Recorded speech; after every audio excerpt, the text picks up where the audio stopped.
I think the great thing about fashion is that it's changing all the time, and the people in the industry are just kind of crazy enough to kind of go along with the ride. I have a brand here in New York, and as of 2 months ago, I was appointed creative director of Balenciaga.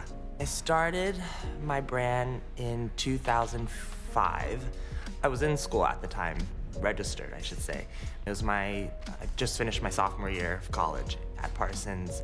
And I was at this moment when I felt that I was ready for a new challenge in a way, and I just really wanted to kind of get out there and kind of get my hands dirty, I guess, to put it in the simplest term. The idea for me in the beginning was always two things. It was always to tell a story and to build a connection with a customer and an audience. I think if you don't have those two things, for me, in my opinion, it's not worth it. There always has to be a reference to something that I feel where there's a comfort level, and by that I mean, my roots and kind of pieces that I like are always very heavily rooted in sportswear and this idea of ease and this idea of items that people love to wear and can relate to.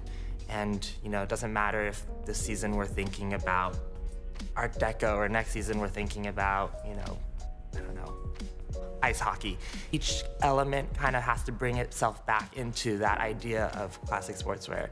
There's this idea of elevating the everyday that I've always been attracted to. The sweatshirt just immediately kind of, everyone, when they think sweatshirt, they probably think for the majority, they're sitting at home watching TV on their couch and they're throwing on their comfiest pair of sweatpants and sweatshirt, But then, the idea that you can take that and that reference and apply it to something completely abstract, but still have that connotation and that reference, I think is, I don't know, it's interesting. I think a lot of people, look at me and look at my age, and they have immediately this perception of the brand being what it is. And sometimes our customer is a lot younger and sometimes our customer is a lot older, and I think that's what's so great and what inspires me every day is that our brand really is much more about a sensibility and an attitude, and it's not defined by where you live or how old you are or what your cultural background is.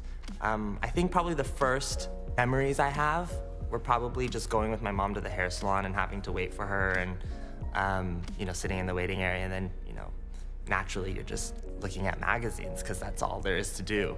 I just remember one time I stole one of the magazines from the hair salon and brought it home with me, and I just looked at it over and over and over again, and I probably read that issue probably over 100 times. From that point on, I would just start sketching, and I wanted to kind of recreate kind of the imagery that I saw. And then from that point, it kind of led my interest to kind of do more research and see who were these designers, where did they study, what were they doing and where were they designing? And then I decided that New York was kind of gonna be the place that was for me and that I was gonna start. And if it took me somewhere else later on, then, great. But I wanted it to be my first stepping stone. I would say I'm rarely the kind of designer that would say, I'm going on this trip and this is going to be what I'm going to dedicate next season to and go from there. It usually starts with a very abstract feeling or reaction to kind of what we've done before or previously, and then we build from there. We come in every single day and the direction will change, probably, most likely, and it'll say, I saw this napkin. I love the way that it ripped, and we should do that on a hem. Oh wait, but I thought we were talking about very clean lines. Well, then we need to make the clean line look like the ripped lines. Or it could be, I could have this idea that I'm totally into, I don't know, electronic music, and then I could go to this concert and then, I don't know, be completely enthralled and, inspired by the opposite. The inspiration process is very organic, and it's always a reaction and a dialogue with everyone that I'm working with that I think makes it interesting, and then, and it pushes and pulls and it goes into a lot of different directions before it ends up on the runway. We've always worked primarily with Europe on getting our fabrics. We've taken a lot more of a customized approach to developing our fabrics, and that process is so inspiring. Just the trial and the error aspect of having these very crazy abstract ideas of saying, oh, let's, I don't know, cut this up and re-embroider it and put it together in a way that looks like hair, you know? Seeing that come back, and sometimes it's the most horrendous thing, and sometimes it's the most inspiring and beautiful thing. Or sometimes it's such an ugly thing that we want to make it beautiful. The fashion is very much like a melting pot that is looking at music a lot more, is looking at art a lot more, is looking at, you know, theater. Music and musicians are probably one of the most inspiring things for me. I think so much of what has happened in fashion can be and should be attributed to music. Punk, grunge, glam rock, pop, you know, all of these style movements. I start from music. I'm so into so many different kinds of music and genres of music that in my shows, it always kind of plays a very important part. It can kind of completely change the way that you perceive a show or an ad campaign or, you know, whatever. Yeah, in that sense, it's been one of the most important things for me. The idea of an encore performance was really, you know, interesting to me. You know, I love when you go to a concert and, you know, you're so revved up by the music and, you know, the art or the musician is kind of going, and then the show ends and then everyone, you know, you hear everyone cheering and it's like this like great moment, that this energy in the room, you know, and then they come back and they save their best for last. Wanted to take that concept and kind of put it into fashion show format. So we had, you know, our show and 35 looks or whatever, and it ended and everyone thought it was the end, and we had Giselle and Shalom and Frankie and all of them come out, and it was a different, and it was kind of, you know, the encore performance. I've always wanted to work with them, and I've always wanted to kind of bring back that moment when they used to do shows together. Because I remember watching backstage videos and, you know, seeing backstage photos where they would just be hanging out and, you know, and just being themselves. I think that's what I miss a lot sometimes. I don't know, you know, it still happens, but, you know, kind of seeing that and, you know, recognizing those very authentic relationships, that was kind of really where it came from. You know, I think a lot of people see the industry as something that is very glamorized. It's a lot of hard work. It's a lot of behind the scenes that, you know, until you're working in it, you don't realize. It takes a lot of people and a lot of work to create what it is, you know, whatever it is, a fashion show, an image, a magazine, you know, and it takes a lot of long hours. There's a lot more of a opportunity to put a designer aesthetic into different price points now, because the way that the fashion industry has really kind of opened up and grown. And for me, it's always been about that. It's always been about, this is the kind of product that I want to design and this is who I want to wear it. And if they can't afford it, then it's not doing anything. It's, you know, it's sitting in my showroom. So, you know, it really comes down to fabrics, really, and the embroideries and treatments of things. Because you can do something that's very forward and has a very strong point of view with an aesthetic, and find out ways to kind of, you know, deliver it at a very accessible price point. I think really the only thing that really separates them now are stores in a way. This price point being on this floor and that price point being on that floor. But I think they're also very much changing the way that they look at things and they look at brands, and it's much more about pairing an aesthetic than it is about, you know, price. I was more interested in about seeing people on the street wearing my clothes, and when I saw that, that was the thing that made me the most happy. But there was, you know, I think you're immediately thrown into that ball game of, you know, okay, you're showing on a runway and you're showing next to this designer and that designer, so the expectations from critics are as of the same. In a certain way, it's pushed me to do a lot of different things that I probably wouldn't have thought of. You know, as I wanted to progress the fashion shows and evolve the fashion show and the collection for main seasons, it's enabled me to kind of think about my business in a different way and say, okay, what are the core elements? What are these pieces that I very much still believe in and that maybe shouldn't be put on a runway, but the customer needs? And in that, T was born. It's not a diffusion line, you know, it's a representative of kind of these everyday basics that have the ease of a t-shirt, and it started with just cut and sew jersey, and now it's a full collection. It has leather, it has tailoring, it has knits. as swim. Having that element in my business enabled me to kind of push the product that I do show on the runway much more forward. I'm proud of all the work that I've done, you know, because it's led me to where I am now. It's humorous to me when I see kind of the things that I used to do. Our very first item that we created was a sweater with an intarsia on the back of a girl's face smoking, which probably wasn't the best message to put out there on every single sweater.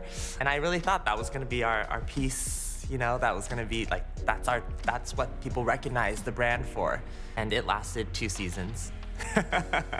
And it is no longer in the collection.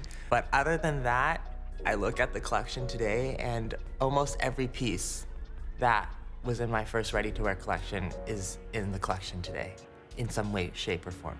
I'm always thinking, okay, what is the end objective? You know, what are we trying to create? What's the concept? Who's the customer profile? What's the price point? I'm not just being like, okay, I'm gonna design this t-shirt and then I'm gonna give it to them and then like have them figure it out.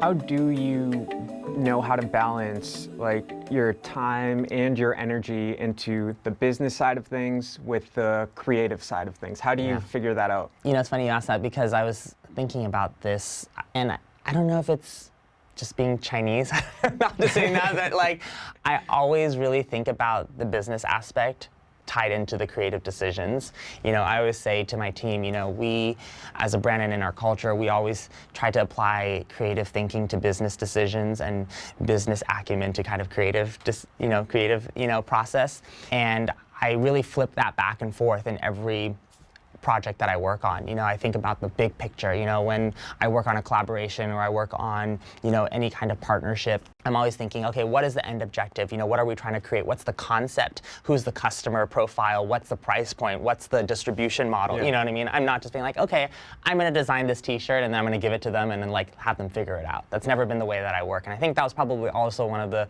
reasons why my time in Paris was difficult, because in those kind of structures, you are put a bit into a box, you know, where I was not used to being in a box. I was very much used to being part of the whole conversation.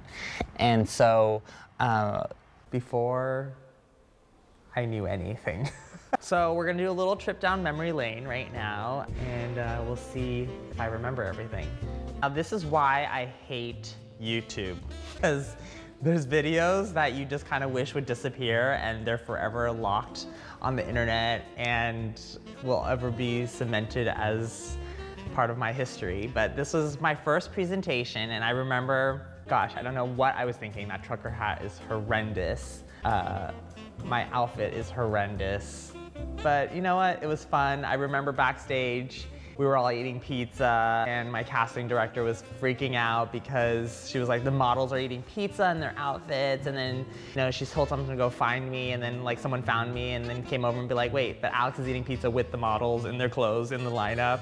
Obviously a lot has changed since then. Probably my first presentation during Fashion Week. This was at the after party that we had at the abandoned shopping mall one year. Nicki Minaj performed, and this is obviously Rihanna, needs probably no introduction. Ree showed up that night, and I remember, you know, my team being like, oh, Rihanna's coming, we're gonna go get her downstairs, and she literally just pulled up in a car, didn't have any security with her. She's so down to earth and just walked in by herself, and I can tell in the redness in my face that this was probably earlier on in the night. This was such a fun party. This was probably one of the first bigger after parties that we did. I remember we had ABC Home sponsor the after party, and I think they thought it was gonna be some really chic, you know, apartment setup. So they lent all this furniture and kind of set it out this basement that was essentially in our office building that we are at now. And we had Foxy Brown there, and it was so hot, everyone's sweating, people were like dancing on top of all of the furniture. It was just such a good vibe. It's kind of, I think this was probably what really kicked off our reputation for having parties and what kind of ended up escalating essentially into Wang Fest. But this was a awesome, awesome year. We went to Hooters after the show before we went to the after party, and they actually didn't acknowledge our reservation and wouldn't take us, so we left, but we kept the t-shirts. This is a picture, obviously, of Madonna. I don't know why I'm biting her. This was at our after party after the Adidas introduction. This was like right afterwards. She came back to say hi. We were hanging out backstage. I guess I just went in for the kill and decided to take a bite out of her shoulder. Oh gosh. This video, well, this was, you know, definitely in the early years. It was the first show I did with Erin Wasson, and I was so excited because she was someone that I was just so inspired by. Found out that we lived in the same building this year, and you know, I just kind of like asked her if she wanted to style the show, and she graciously said yes. And yeah, this is a great memory, and I loved working with Erin, and it's just been, you know, great memories. One of my favorite parties, actually. This is our 10-year anniversary. This was the year that after the show ended, the wall opened, and we kind of created this nightclub with all of these amazing pole dancers. We had Ludacris perform, we had Lil Wayne perform, we had Tanashi perform.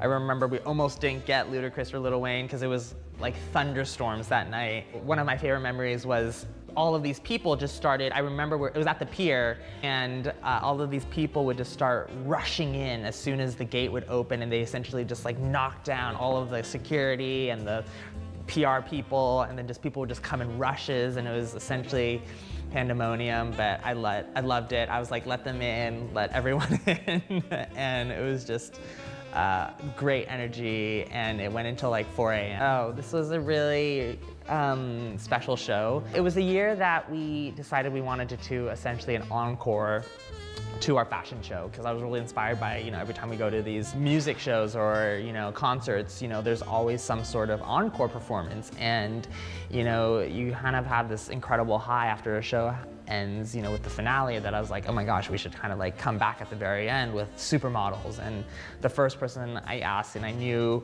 was a dream to work with, who I was always obsessed with growing up, was Giselle. And when she said yes, I was like freaking out. I didn't even know or realize how, you know, that came to be. And then once it was Giselle, I was like, we gotta get Carmen, we gotta get Frankie, we gotta get Shalom, and kind of all of these models that I grew up idolizing. And so that was a really great year, and we shot some really great pictures at the end of all of the girls in this room with all of these like huge oil tanks, and it was probably, yeah, one of my favorite collections. Oh gosh, this year, there I am with one of my best friends, Mike, riding on someone's shoulder, spraying beer into the audience. Typical. We decided to have a carnival over on the West Side Highway underneath what is now a apartment building, but used to be an empty parking lot across the street from Avenue. You know what, the things that we were able to do back then, gosh. This was a great year. We had like carnival rides, MIA was there. I can't remember, oh yeah, I think she was supposed to perform. Something happened. This was the last Balenciaga show. I remember I wanted to do an all-white show, and the whole inspiration was kind of really a love letter. I wanted it to be super sensual, super romantic, something that people probably weren't expecting from me. We invited a bunch of girls that were models, as well as like young actresses, young Hollywood, to Paris to watch the show. I had my dear friend Zoe in the show. She didn't close it, but she was in the show. And it was just a really special show because it was my last season. It was like a great moment because we had, the way that we opened the show was with Biggie and Puff's song, Going Back to Cali. And it was probably one of my favorite soundtracks that I actually got to work on. And yeah, it was a really happy moment. And I wanted it to be really uplifting, and I really enjoyed my time in Paris, but it was time to go back to New York. It was time to focus on my own brand. And so yeah, there it goes. This was our last show at Rockefeller Center. It was a really big deal because I've always wanted to have a show there. It was an amazing location because it was right where the ice skating rink was, and I knew I wanted to do something that was public facing, as well as having somewhere where the industry and the editors still felt like, you know, they had their moment, you know, learning my lesson from previous seasons. It was a really special show because I brought also my mom and dad out at the very end, and it was really a tribute to the pioneers of American fashion. Before I knew anything. And this was my very first season that I launched full collection. And I wore very low tank tops and always seemed to have a baseball cap on, tilted up. Spring 2004 or 7. Oh, this is Isla, who's my niece. This was the first time she came to one of our shows. And you know, so funny because it became such a thing, and we weren't even thinking, really, it was just more like, hey, you know, like I worked with my family. I always wanted my family to be a part of every moment and milestone. And so, you know, we just kind of like found this, well, we didn't find this outfit. We actually made her this little coat. And I found this little vintage Chanel bag that was just really cute, and I gave it to her, and my sister-in-law was like, oh, should she just wear this to the show? And so we did, and like, I think after that, she came for a few seasons, and we started making her custom outfits, and yeah, it was a really special moment. And I remember Kanye would email me and be like, yo, who's styling your niece? Oh gosh, so this is, this is my mom, and I gave her this pimp cup, essentially, that my sister gave me for one of my birthdays like 10 years ago. And I still think to this day my mom doesn't know what it meant, but I just told her to hold it, and this is Ho for show, and just a very cute moment. This is a picture of one of the first fashion shows that I did in San Francisco. As you can see, I'm very much an amateur, and I just started cutting up fabric and, you know, scraps and things that I would find at, you know, in bins at fabric stores. And this actually happened at one of my brother's parties in San Francisco. He used to throw parties with my sister-in-law, and I would ask some of my friends, you know, some of his friends, some of my friends. And I remember, you know, some of them were under 18, and it was like a nightclub, so we had to like sneak my friends in and kind of like, you know, get them dressed, you know, backstage, have them do the fashion show, and then have them sneak out through the back door again. But it was really fun. This is Met Gala with Amy Schumer, obviously. You know, every year I'm always just like, who am I gonna have the most fun with? And Amy for sure was someone that, you know, I was a huge fan of, and it was her first Met Gala, and we had a great time. She was an amazing date. She just, you know, just made me feel really comfortable, and, you know, I tried to make her feel as comfortable as she could. You know, the red was a really beautiful choice, and yeah, it was a fun year. This was one of the first shoots, not first shoot, but kind of like big editorials that we got as a brand. And this was in Interview magazine. It was done with Carl Templer and Michael Jensen. You know, I remember Carl just being like, you know, invite a bunch of your friends, and, you know, whoever, you want to be part of it. And I was like, wow, this is so cool. And, you know, of course, Erin and Alice Dalal were in it, as well as a few of the models from the show, like Mirta, who we introduced that season. And then a lot of my close friends like Ryan Corbin and Daniel Packer came in, and he just like turned on music, and he's like, okay, you guys just dance. And Natasha Vojnovic started taking her top off, and other people just like, it became this mosh pit. But it was a really fun photo shoot, and the energy was just so high. And it's kind of one of those pictures that I think still feel very resonant to, or, you know, to the brand today, and, you know, just kind of really capture the energy of something that we'll always stand for, which is just to be very, have a kind of rebellious spirit. That, yeah. So this was a video that we did with Wang, who I was a huge fan of. And, you know, at the time it was just funny because, well, yes, it was funny, but not the pun, in the sense that, you know, people would say like, oh, you know, we wanted to make all these videos with people that weren't traditionally accepted in fashion, or, you know, wasn't. And I just thought, like, I just wanted to bring people in that I enjoyed, you know, on a personal level, that I thought, you know, just were really interesting, and, you know, especially in this case, humorous. And to be able to play with fashion and humor in a way that wasn't traditionally kind of explored. And so we made this really kind of fun, short, comedic skit with Wang, where she was working at our store, just being kind of like the worst employee ever. And she did such an amazing job. I think it was one of my favorite video campaigns that we did. Rocky was in it, and it was kind of like a great mashup. I decided I wanted to do a secret event, and I wanted to kind of send out this invite that everyone was invited. You know, we kind of just did all this advertising on the street. We sent out like an invite on Instagram, and we essentially invited everyone to this undisclosed location in the meatpacking district.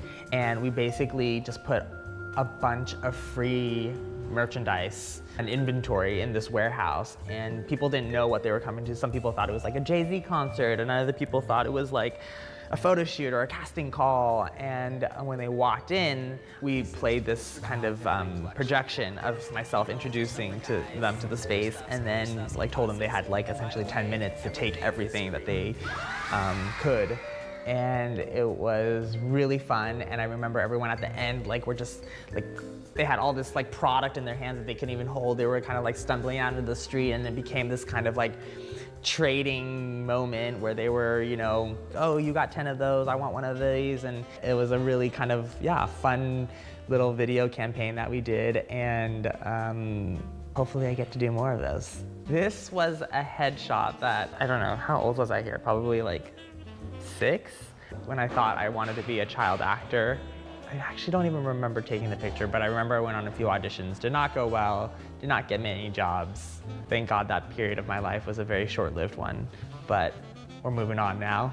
I don't even know how old I am here, but I was in boarding school. We had a dance recital every year, and I used to always try out for the hip hop routine, and I would never get it. It was like the one that everyone always wanted, and I'd never get it. I was always really depressed, but I did make the modern jazz routine, and I was the only one who didn't have a partner, apparently. So there you go. Jessica? Okay, hands up, thumb to have you back. Work it. Try to pull it up high. Powerful, strong walk, okay? Meme. No, it's a constant learning experience for me, and in that I have this incredible curiosity to always evolve and to, you know, see how far the story and the creative process that I have in my head can extend. And Incredible. Is that the live stream? Yes, it's the live stream. So good, right? Oh, you twerking so hard. You're what? It is. I was like, she twerking so hard, her legs in the back. well, we started really having a lot of conversations internally about how we could service our customers better, how we could simplify our process, how we could just be more efficient in terms of how we think about the process. Hi. How are you doing? Good? All right. I want really powerful, hard, fast walk. Like, okay. Even when you think it's fast enough, go faster, okay? Simon, can we do something? Yeah. Can we put the real ones on Une, the earrings? These are the ones that made last minute, you know what I mean? Just switch it with another girl. Hi, how are you doing? Good. Good? Yeah. Excited? Let me see you. Beautiful. Because even with Une's hair, the blonde, the first one, I kind of feel like, should it be like a little bit like... Messy? Yeah, messy, right? You know, do that spray, you know, we'll do that spray thing. I'll do that spray thing together. We really tried to make the show visually impactful, and the content that we create around the whole experience, whether you were there or watching it through a live stream or on social media, that you felt like you were there and that it could universally be a shared experience. It's the sickest thing I've ever seen.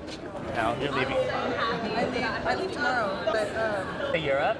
I go to Mexico for a day, and then I come back for a day for Dior, and then I go to Korea. I feel like you're always in Asia. I am so fortunate and so lucky to work with people that I can call my friends, and people that, again, really inspire me, and that I've watched them since their very first season, you know, coming in, you know, not knowing anything about fashion or the fashion industry, and, you know, being so nervous to seeing them become supermodels.